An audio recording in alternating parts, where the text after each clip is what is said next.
बिस्मिल्लाहिर्रहमानिर्रहीम। सवाल ये पूछा गया है कि असूल औलाद के लिए कोई वजीफ़ा या कोई ऐसे कलिमात बताएं कि अल्लाह रब्बुल इज़्ज़त उनके पढ़ने से हमें साहिब औलाद कर दे। तो उसका जवाब ये कि पहली बात तो ये कि इस्तिग़फ़ार और सदका कसरत के साथ करना चाहिए, और फिर नमाज़ पढ़कर हर फ़र्ज़ नमाज के बाद 11 बार ये दुआ मांगनी चाहिए, रब्बी ला तज़रनी फ़र्दम व अंत खैरुल वारिसीन। ये एक पहली दुआ है। और दूसरी दुआ जो कुरान मजीद के अंदर जिक्र है, फ़कुल तस्तग़फ़िरू रब्बकुम इन्नहु काना गफ़्फ़ारा युरसिलुस समाअ अलैकुम मिदरारा व युमदिदकुम बिअमवालिन व बनीन व यजअल लकुम जन्नातिन व यजअल लकुम अनहार। सूरह नूह की आयत नंबर 10 है।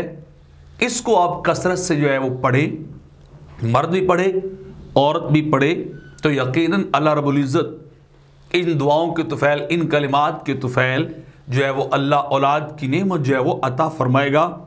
और दूसरी बात ये कि यकीनन चूँकि इसके अंदर बनीन का जिक्र है, तो औलाद नरीना अल्लाह बेटा जो है वो अता फरमाएगा। तो ये कलिमात, ये कुरान की आयात अगर आप जो है वो कसरत से पढ़ेंगे तो यकीनन अल्लाह रब्बुल इज़्ज़त जो है वो अपनी मेहरबानी फरमाएगा और बांझपन को और जो है बे औलादी को ख़त्म करके अल्लाह रब्बुल इज़्ज़त आपको औलाद नरीना जो है वो अता फरमाएगा।